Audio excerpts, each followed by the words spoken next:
Metro that you were very successful in getting here on today, and compliment you for your skill and your courage.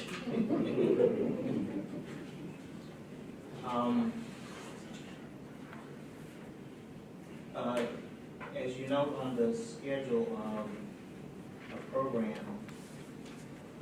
during the program and before departing, we'd like for you to give some feedback on some provided evaluation forms. So we'll have some indication of what we can do better, and that would help us greatly. And these will be circulated around. The version that I have is in grayscale, black and white, but there might be some that will come later, will be in color. So as the day progresses, we will also get better as time goes along. So, but again, this will help us greatly, just to give us some feedback, let us know what your experience is like, and then we can perform or do much better as we continue to do this type of work. Some of you were with us on last night, and we had a chapel service, and we made the chapel service a part of the conference. And the reason behind doing that has much to do with the objectives of the project. It is to bring science into the course of the core curriculum. And chapel is co-curricular. It is something that is conjoined with what we do in our instruction. And so I thought, well, maybe this will be a good way to do some integration of science if we do it in this medium. And we are accustomed to having chapel on a weekly basis.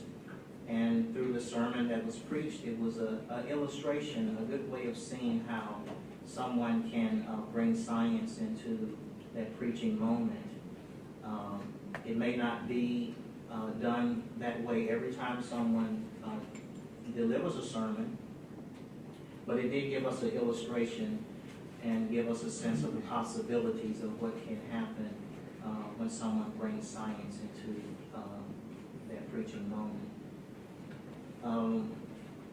We'll try to stay on schedule. There's still food here, and it will stay here until lunchtime. So if you feel like you need a little bit more, feel free to help yourself. When you go outside and around the corner, there are restrooms. And we will be in this room for most of the day from this time up until 3 o'clock in the afternoon. So everything's going to happen here. But if you need to just go out and you want to go out in the lobby, if it stops raining and you want to go outside and get some fresh air, feel free to do so. Well, let's look at our first session, and we'll look at the Dozier program, Dialogue on Science, Ethics, and Religion.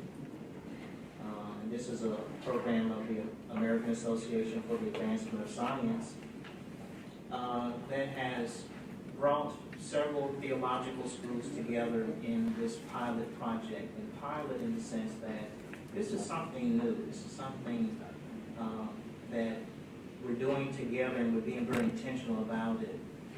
There's some professors in theological schools who have an interest in religion and science, and they make that a part of their work. But we want to be intentional to see, well, how can theological schools do this on an ongoing basis? And the representatives from Dozier who are here can give more information about the program, what Dozier does, how the Science for Seminaries project is going in other locations, and they will provide that information for us. If you came in, and I wanted to do this, I'm at an age where I have to say it when I think of it. I used to laugh when I heard people say that, but I'm at that point myself now. I have to say it when I think of it. And that is if you come in after we started, and make sure that you get a folder that's in the back. Miss Jennifer Nash, she's in the back, and she's trying to keep a record of our attendance to see who's coming today, so we can better serve you in the future. We'd like to do this again, and knowing who's present, one way that we can keep track and that we can have a conversation with you as we are planning to do more activities like this. But representatives from Dozier are here, and I'll let them come and present and give us information. Walter Rogero is the Senior Program Associate with Dozier. David Bowler is a Program Associate. And I'm so glad that I had a chance to meet them some time ago and have the privilege of working with them. Say Kemp, she's also director, and she's just made her arrival. And they will say more about themselves, more about their program, and more about Science for Seminaries project that's taking place in other locations.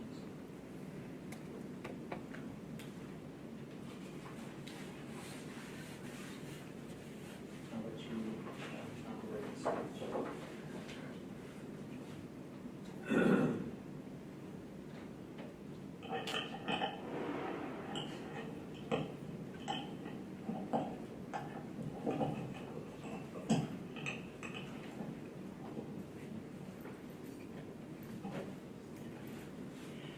Good morning. I'm excited to be here and grateful for the opportunity to be here. It's always been exciting seeing the range of work that Howard University has done as part of this Science for Seminaries project. Grateful to be here and for the opportunity to share a bit from our perspective at AAAS of the work that we do and why this kind of work, working with religious communities and specifically with seminaries, is an important part of what we are interested in. So my name is David Butler. I'm a program associate at AAAS. And the second half of this presentation, I'll hand things over to Walter Rogero to talk a little bit more about the Science for Seminaries program specifically that we're doing here at AAAS. So a little background on what AAAS is. The American Association for the Advancement of Science.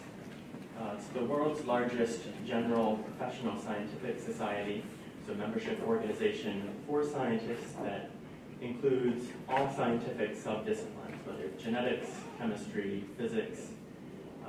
We were founded in 1848, so not too much before Howard University was founded. And we have nearly 250 affiliated societies and academies of science around the world that collectively, directly or indirectly, represent 10 million individuals and scientists worldwide. So AAAS was founded, of course, at a time without the kind of fast transportation and immediate communication that we have today. And the founders of AAAS recognized that in order to have a strong sort of national scientific community, we needed to have more intentional efforts to have communication and cooperation among scientists across the country. And so a lot of what we do and have continued to do over the past 150 years is working to fulfill that obligation and that need. Foremost among these is our publishing of the journal Science. Science is one of the world's premier scientific research journals. The magazine has kind of popular level news updates on what's going on in science, as well as publishing some of the best scientific research being done today. And Science is just kind of at the head of what we refer as the science family of journals that includes several other research journals in different related fields, including the most recent Science Advances, which is a digital open access research journal. Also to encourage dialogue and cooperation among scientists, we've held the annual meeting of the AAAS every year in different places around the country. And this brings together thousands of scientists from around the country and around the world to share the scientific research that they do with each other, to learn from each other, and cooperate in that way. But beyond simply sharing and cooperating among scientists, especially in the latter half of the 20th century, there's an increased recognition among the leadership of the AAAS of the societal context of science, and therefore of the responsibility that scientists have to the broader society. Science, of course, doesn't happen in a vacuum, but requires, whether directly and indirectly, the support of broader society in order to have a healthy scientific community. Not only that, but the insights and knowledge and the abilities gained through scientific research and technological innovation are certainly not intended to be only for a few, but rather for all of society. So that recognition of that societal context, and therefore the responsibility of scientists and of the AAAS, led to our mission statement as we have it today, which is to advance science, engineering, and innovation throughout the world for the benefit of all people through a variety of initiatives. And we kind of encapsulate that in our AAAS motto, which is advancing science, serving society. And we believe that those aren't, the two halves of that motto are not competing, and they shouldn't be held in isolation either, but that by doing the one rightly, we can also be doing the other. By advancing science rightly, we will be serving society, and by strengthening and serving society, that will only enrich and further the scientific community and the advancement of science. So that mission of outreach and cooperation with broader society is why if you look at the range of things that AAAS does today, it includes so many things beyond simply publishing scientific research. And I'd like to go over, just to give a little bit of an overview of some of the things we do. These are some of the different programs and centers that we have at AAAS that fulfill these two parts of this mission of advancing science, serving society. And there are a number, but just quickly to give an idea of the range of what we do. We have an Office of Government Relations, which works to provide timely and objective scientific information to government leaders, policymakers, to inform decision making. We also have a fellowship program to bring scientists and place them in government agencies where their scientific expertise will be relevant, and also to give them a better understanding, kind of boots on the ground, of national policy-making decision as it relates to science. There's also the Center for Science Diplomacy, which uses scientific research as a means and an opportunity for diplomacy between nations through sharing and collaboration on scientific information. There's also the Center for Advancing Science and Engineering Capacity, which looks forward to the needs for the scientific community going ahead, and then looks at what we need to do now to ensure that we have a more skilled and more diverse workforce to meet the challenges and the needs of science in the years ahead. One of our outstanding leaders of the Education and Human Resources Division works along those lines, Shirley Malcolm, who works to increase and expand opportunities, especially for women and minorities, in scientific research, in STEM fields and STEM education. And again, not only to serve society and create increased opportunity, but also to enrich and strengthen the scientific community as well. Another program is the Scientific Responsibility, Human Rights, and Law program, which addresses a range of issues in scientific ethics and legal issues. They provide scientific information, for instance, to federal judges on topics like neuroscience that will be important to their decision-making in the legal system. They work on human rights issues. One interesting program that in some ways, unfortunately, has been very active recently is the Geospatial Technologies Group, which coordinates and uses satellite imagery around the world to document human rights abuses and, especially in the past few years, destruction of cultural heritage sites. So a sobering mission to do for them, but again, another illustration of using science and strengthening the scientific community, not simply for the benefit of scientists, but of all of society, in the whole world. So that brings us to the program that sort of organized the Science for Seminaries project, which is the Dialogue on Science, Ethics, and Religion program. It was established just over 10 years ago in 1995 to facilitate communication between scientific and religious communities, building on AAAS's longstanding commitment to relate scientific knowledge and technological development to the purposes and concerns of society at large. And of course, in the heavily religious and religiously influenced society that we have today, if AAAS's mission is to serve society through science, we can't really fully do that unless we have good, fruitful relationships between scientific and religious communities. And so the work that we do is working to enhance that relationship and capitalize on opportunities for collaboration. The pictures there are the staff that we have. Jennifer Wiseman, far on the left, is our program director. She's also a full-time astronomer. Sei Kim is our project director who oversees our project running and development. Christine Scheller is our communications associate who works on our communications work and work with religion reporters. I've been working primarily on the Science for Seminaries project. Curtis Baxter, who's also here, has also worked on this project, as has our newest staff member, Walter Rohero. And so we kind of weave together a variety of backgrounds, either in science or theology or journalism or pastoral ministry. But none of us are experts in the science and religion dialogue per se. So one thing that the DOSER program is not is we're not a think tank. So we're not sorting through sort of the philosophical side of how science and religion should relate on one issue or another. But we're an outreach arm of the AAAS working to facilitate conversations between scientific and religious communities to work to better understanding of each other and therefore more fruitful collaborations between these two communities. That's why also partnerships are essential to what we do.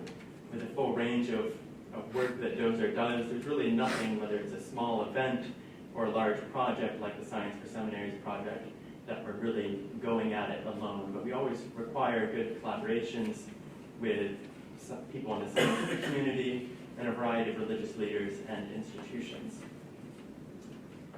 So before Walter goes into a little bit of an overview of the Science for Seminaries project specifically, I'd like to give a little bit of an idea of some of the other sorts of things that we do in the DOSER program.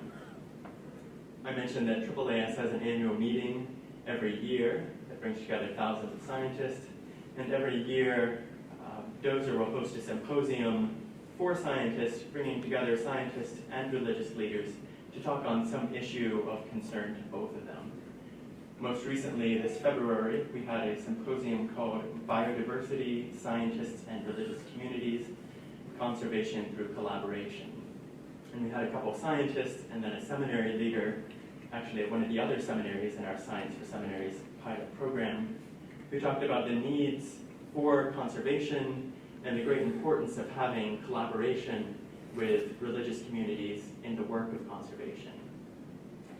We also did a presentation the year before that on the human microbiome, some of the philosophical implications of the fact that our bodies are kind of living, moving ecosystems of a broad variety of bacteria, and what that might mean about thinking about human identity and our relationship with the natural world. We hold conferences. Around a year ago, we hosted a large perceptions conference, which is a part of a project that we did, and this brought together a really great range of religious leaders and scientific leaders from around the country to talk about a whole range of issues, from origins to global health to the environment. And we also host at our AAAS headquarters in DC public lectures once or twice a year on a variety of topics. This last December, we did one on the art of science and spirit, kind of using art as a meeting point for science and religion. Questions of, did my brain make me do it? The neuroscience of morality, thinking about exoplanets and the possibility of discovering life beyond Earth. Are we only our genes? Can Science Explain everything, talking about the limits and powers of science. So this is just a taste of the range of events that we do for the broader public to engage people interested in science and in religion in topics that would be important to both of them. And we also do a number of projects. Walter will talk a bit more about the Science for Seminaries project that we're doing. We're also starting on a similar project that will work with rabbinic and cantoral training for Jewish audiences. So we'll be working with several Jewish educational institutions to kind of do something similar with what we're doing with the Science for Seminaries program. We've held a project and we're continuing efforts to work with religion reporters to bring to them information on new scientific discoveries and bioethical issues that will inform their reporting on topics for religious audiences. We're starting a new project called Engaging Scientists that will be working with scientists at universities and institutions around the country and helping to develop resources to help them address issues both for their students and the broader public, recognizing that there will be many concerns in religious audiences and specific interests. So we'll be working to help in their professional development for communication with a diverse audience. I mentioned the Perceptions Conference that we did last year. That was part of this broader Perceptions project, which was an effort to help shed light on the understandings or misunderstandings that religious audiences have of scientists and that scientists have of religious audiences. And we particularly focused on that with evangelical Christian audiences, but also comparing and contrasting with other religious audiences as well. So we partnered with the National Association of Evangelicals. We did a major national survey of scientists' attitude about religious people and vice versa, and held several kind of local engagement workshops between pastors and scientists, and capped it off with this major national conference. So those are sort of a brief overview of the range of projects that are important to us at AAAS and this Dialogue on Science, Ethics, and Religion program. We'd love for you to keep up with us with the things that we do. We have our website is at AAAS.org/Dozer, and you can get an overview of some of the news articles of events we've done, see videos of our lectures and events. You can contact any of us individually or email us as a group at dozer@AAAS.org. We have a Facebook and Twitter feed that will keep you updated not only with what we're doing, but with interesting readings and news articles at this interface of science, ethics, and religion. And we also have dedicated websites for our Science for Seminaries project and the Perceptions project, where you can see a bit about these projects as a whole and what some of the resources are that have been developed as part of them. But I'll hand it over now to Walter to share a little bit more about the Science for Seminaries effort as a whole, how our partnership with Howard University Divinity School is a part of. So thank you. And I thank you, David. Again, my name is Walter O'Harrow, and I do come to Dozer with a pastoral background. And so maybe owing to that, I'd like to know who I'm talking to today. How many are part of the Howard University community as an academic today? As an academic. How many are here as a student? How about part of the larger Howard University community from just the community at large? Well, I'm good to know you, and as I begin presenting on the Science for Seminaries project of Dozer, I believe that there are some takeaways for each of those groups, and we'll be saving some of the publicly available information for the end of the presentation. But as we discuss what's happening in Science for Seminaries, I hope that you don't take a simply academic interest, because this is very interesting things that we're doing, and they can have direct impact both in the classroom and outside the classroom, as we hope to share. And so why is Science for Seminaries an important project? Why is this something that we're investing time in, and why are we excited about it? Well, we already know that the U.S. is a highly religious culture. Now, there may be some who would say that that's changing, but it's still very much a part of our cultural landscape. And as we have done research, particularly through the Perceptions Project, we've come to understand not only is our highly religious culture very interested in science, they go to their religious leaders when they have questions, and not only questions about religious items, but questions about the way things work, questions about science. And so the Science for Seminaries project is deliberately aiming to make a broader social impact by helping future religious leaders advance science, or rather as we advance science and serve society. And so we're attempting to help future religious leaders be better engaged with what their congregant is going to ask, what the people in our society will come to them with questions about. And so why is this particular project unique? Well, it's because of what we do at Dozer, and again, we are not leading experts on the intersection of faith and science. We are people who have resources and people who bring communities into dialogue. And so we are unique in the Science for Seminaries program because it has involved a partnership between the Association for Theological Schools, which is obviously the accrediting body for Howard and the preeminent theological schools in the United States, and a partnership with the AAAS, which, as David eloquently expressed, is the largest general scientific society in the world. The resources of the AAAS are unparalleled for bringing these kinds of dialogues into existence. And so we have the premier theological body teamed with the premier scientific body to create a discussion in the seminary classroom. When we began this project a couple years ago, we asked for seminaries who were interested in being a part. We had 10% of ATS seminaries respond, 28 different institutions. And of those, unfortunately, we were only able to take 10 for our pilot program, of course, of which Howard is one.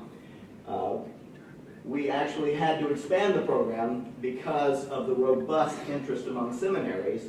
And the way that we culled that down, the way that we chose the seminaries who would be able to participate with us were the proposed quality of what they were intending to do, the revisions that they were intending to make within existing core courses, the activities and events which they suggested could be a piece of their work in the program, the budget proposed, and whether this would give a fresh start to a university and a sustainable start, whether there would be both personal interest within individuals within the seminary and corporate interest within the seminary and larger institution, and then asking what the larger impact of working with these individual seminaries would be. And of course, as we seek to advance science and serve society, we want to do so in the most effective way. And so you are in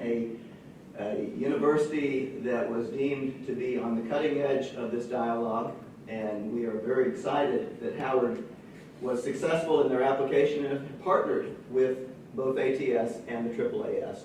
You can see that they're not alone, and we have institutions all over the United States.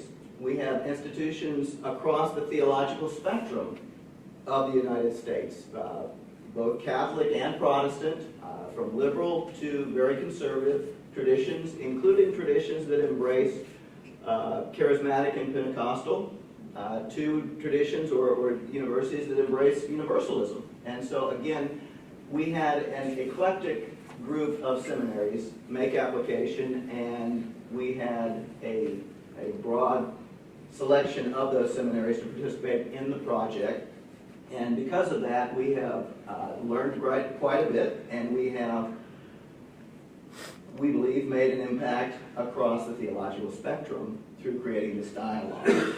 And what sorts of activities were the seminaries asked to do? Well, all of the seminaries were asked to integrate science into core curriculum offerings. And I believe that we asked all seminaries to do it at least with 2 classes, and every seminary has exceeded that number of classes.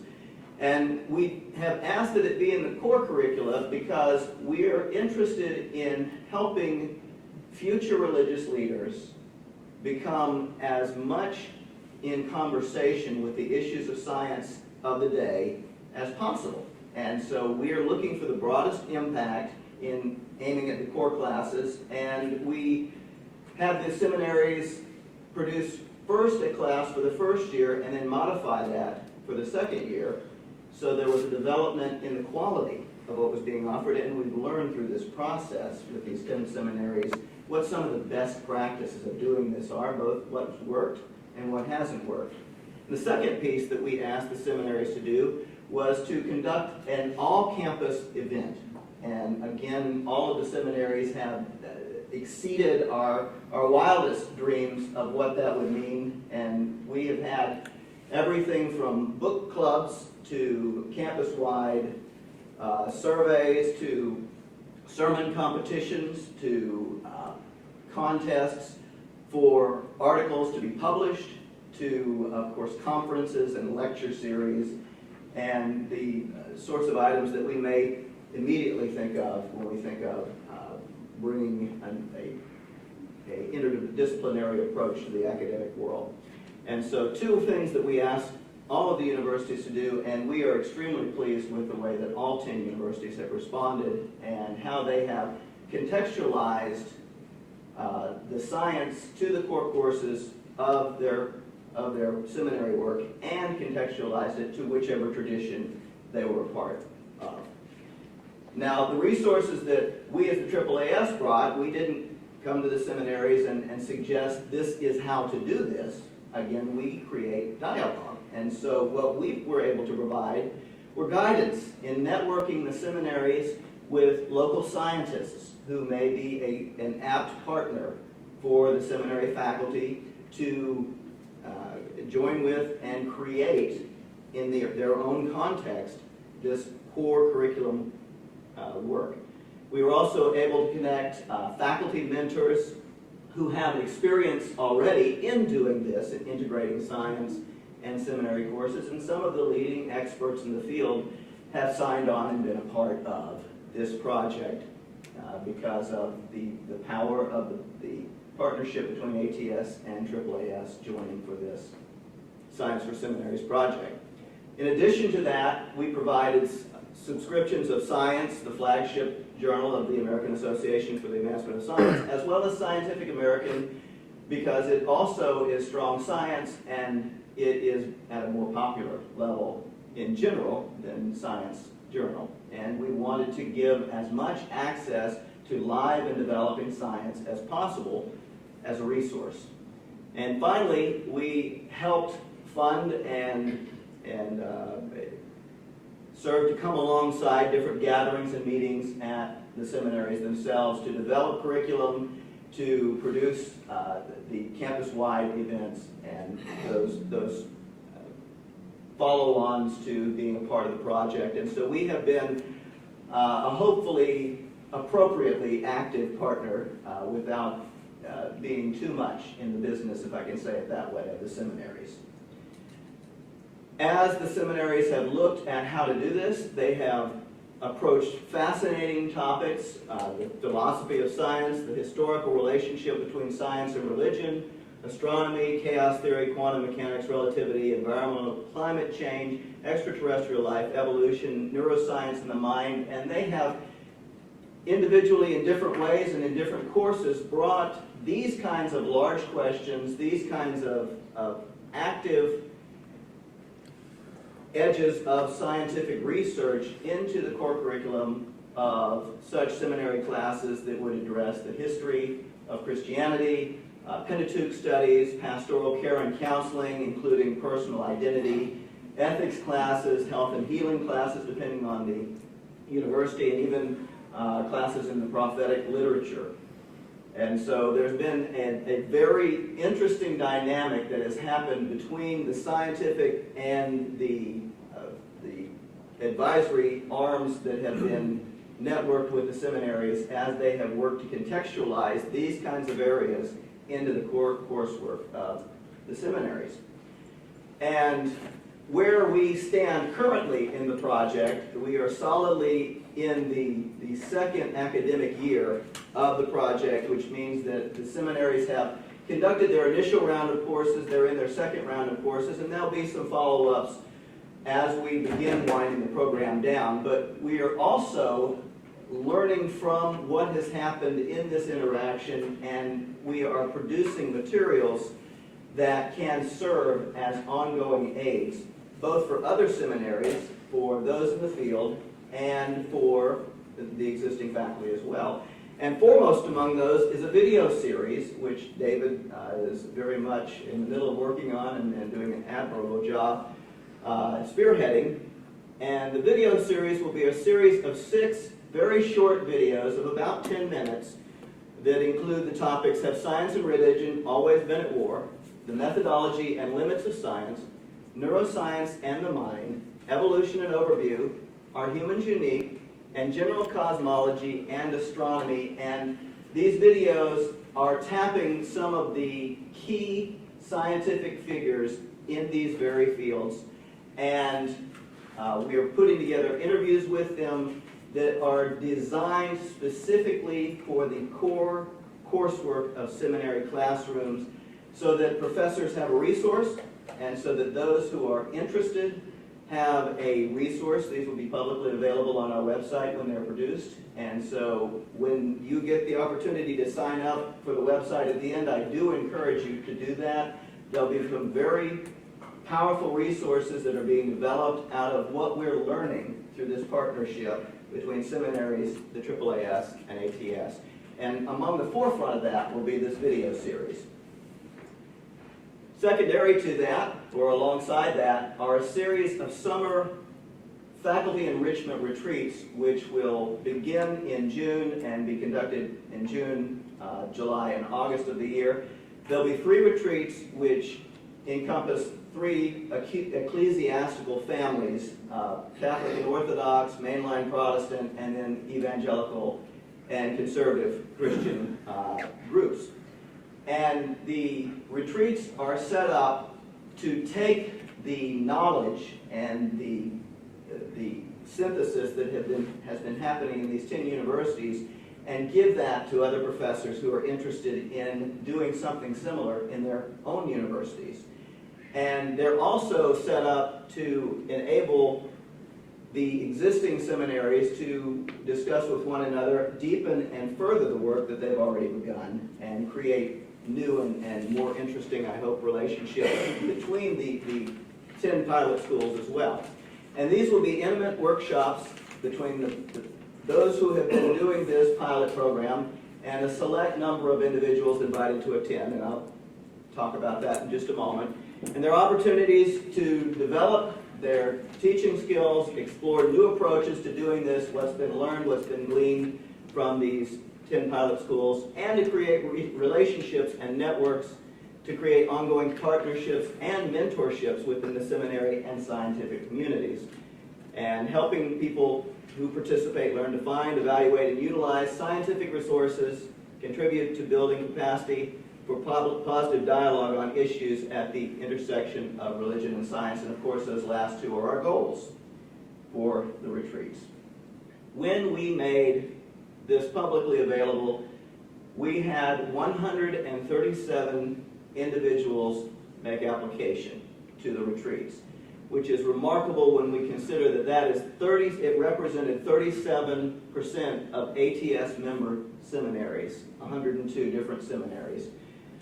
Unfortunately, even though we had such an overwhelming response to participating in these retreats, we were only able to accept 37. And so we have accepted 37 applicants, which means that we have not only 37 new professors coming to learn from what these 10 pilot schools have learned and grow and develop their own core curricular classes and go back into their seminaries.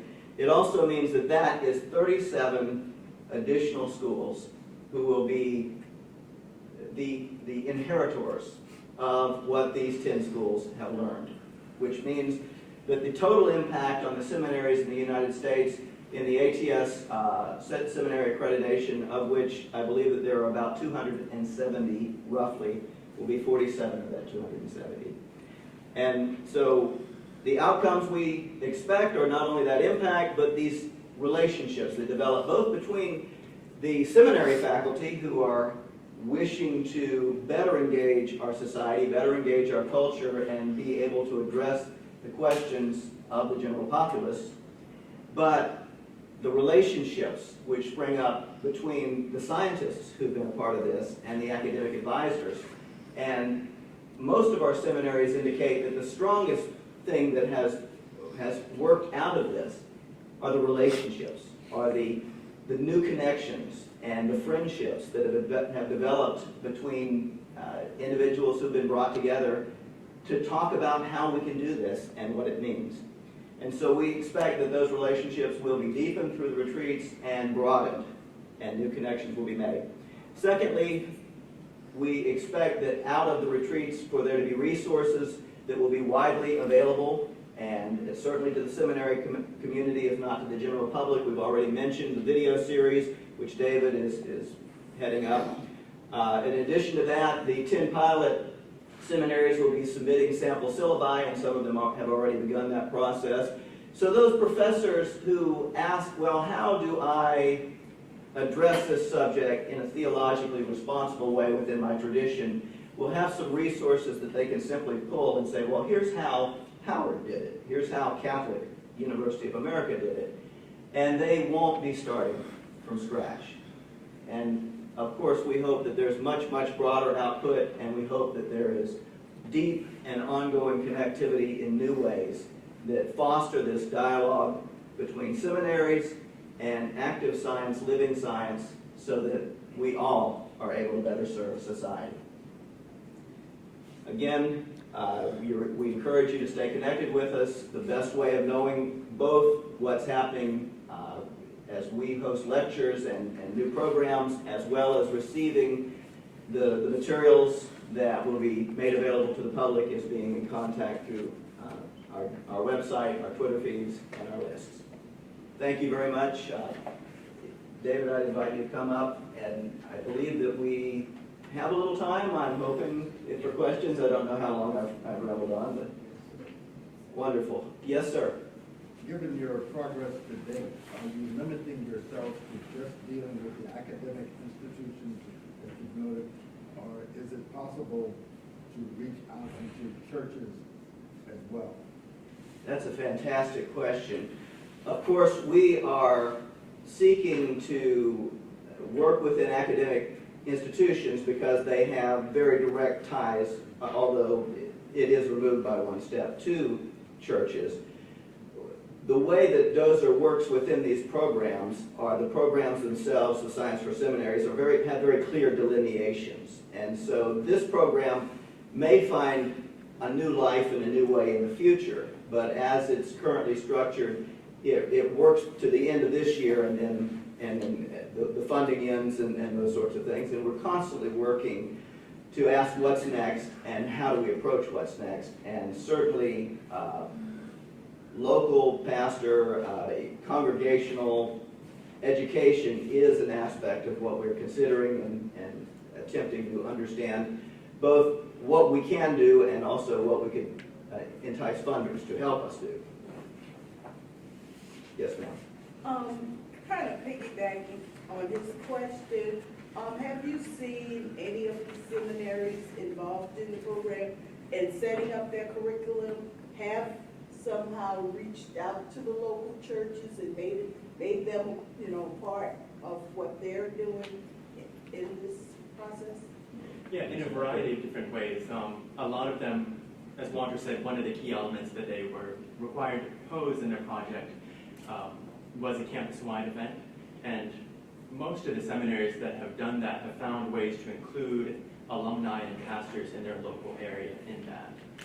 So one of the other seminaries has an event that they've always done every year to bring together alumni and local pastors around a particular topic. And so for 1 year, they had their particular conference be specifically on aspects of science and why science is relevant to theological education, pastoral ministry. Several other seminaries have done similar things, either with campus-wide events, with their seminary-wide or denominational newsletters or magazines that go out to people in their denomination to share the work that they're doing. So they're finding a variety of ways to reach to graduates in their local community. And also and this goes back to the previous question as well, one of the key criteria for selection that we had is to work with seminaries that have a particular strength in training graduates for some sort of ministerial leadership, whether pastoral or otherwise, so that the real goal was not just academic engagement, but with real practical ministerial relevance. Yes, sir? Yes. Has AAAS been making any effort to reach out to the non-Abrahamic communities? I believe that, well, first off, AAAS is interested in reaching everyone in society. And so the Dozer program has had events that have addressed non-Christian backgrounds. Currently, because the evangelical community is in such strong dialogue in different ways, it has been a focus of many of our recent efforts. But yes, and we have plans, although they're not concrete plans, they're the desires of the Dozer program to be in dialogue with every faith community that we're able to do that. Yes, sir. Do you mind going back to the slide where you put out the different courses? Courses? That one, yes. Can you say a further word on each of those, please? The kinds of approaches that are in vogue at the moment. Well, and again, these were the sorts of broad areas that the professors wrestled with in tandem with their advisors. And so, short of running through how that was directly handled in the different universities, which I'm sure that Howard will aptly address in a little bit, how they did that here, and I believe Catholic will probably speak to as well. I'm not sure how to answer that question, just very directly. Again, an obvious direct correlation between some faith traditions was when speaking to issues of the Pentateuch, integrating cosmology into looking at the Pentateuch. We had a discussion yesterday about ways that medical science could be in dialogue, or even agriculture science be in dialogue with some of the laws in Leviticus.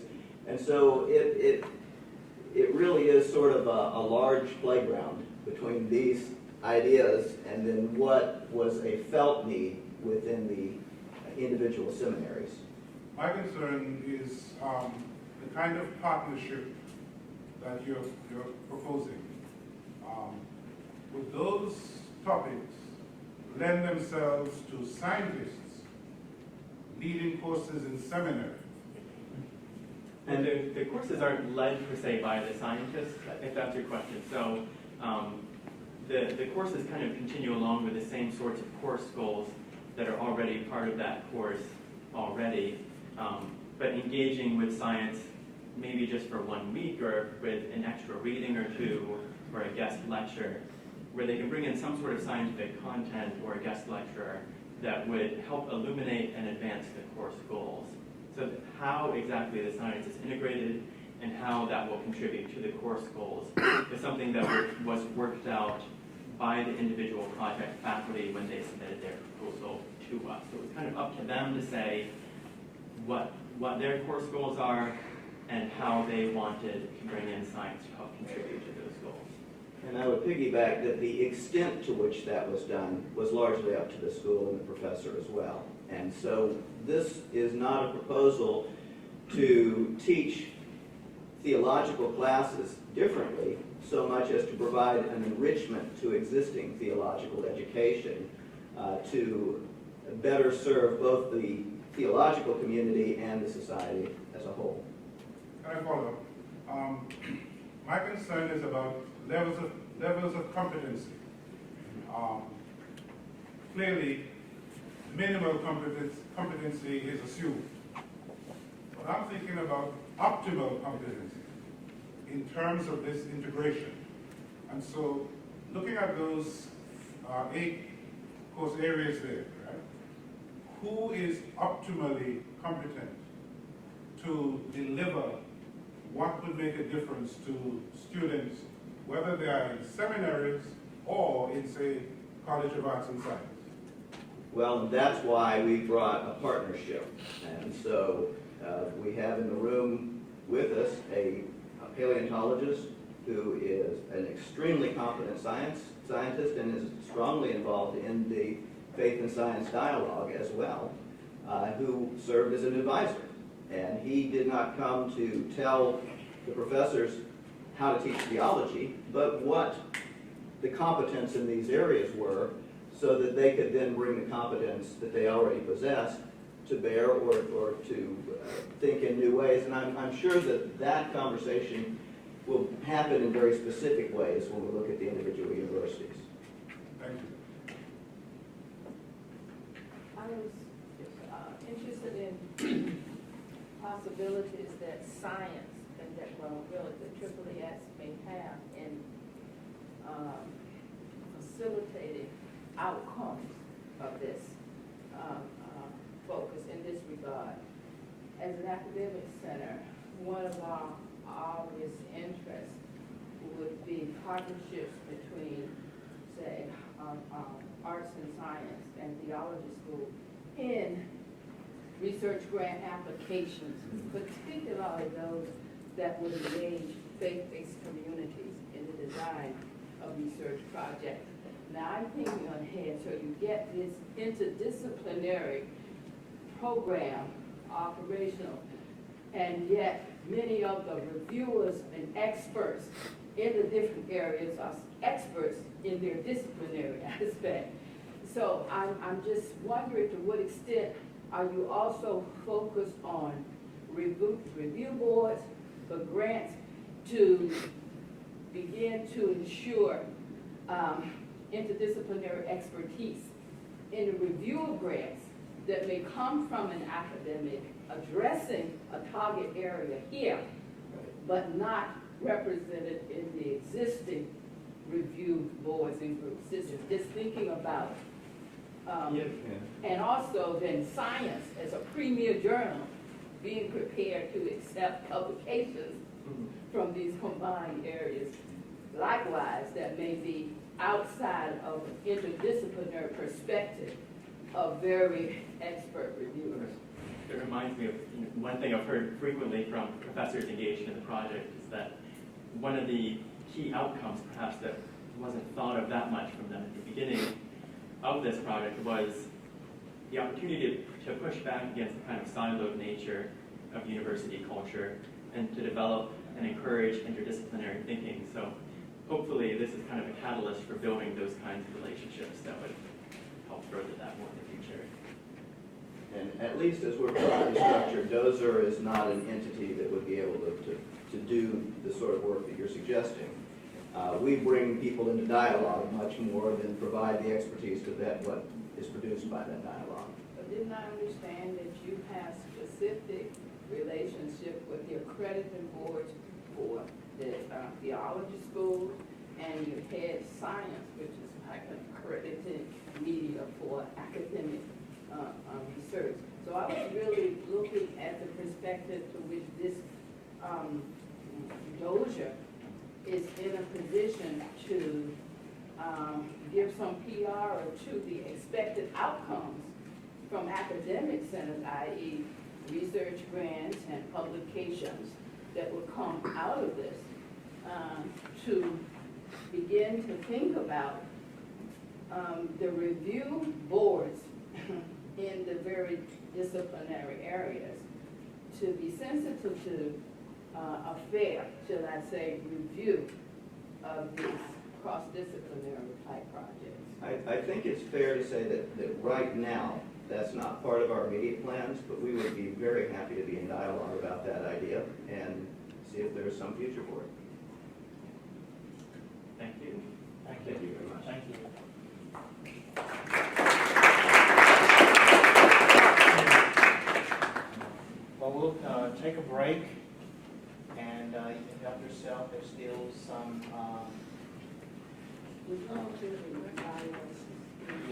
there's still a little food here. Just help yourself. If you came in while session was in progress, you see in the back, Miss Jennifer Nash is in the back, and she's keeping record of our attendance, who's coming. And so we will be in touch with you, and we can better serve you. This is the first for us. This is a new venture for the Divinity School. And we need your feedback. And there's some evaluation forms, but you can give us some feedback on each session. There may be questions that you have. There may be suggestions that you'd like to offer, and we will be very glad to receive that. And there are evaluation forms. Make sure that you get one. And let's just take a break, and we'll be back in session in 10 minutes. But make sure that you have an evaluation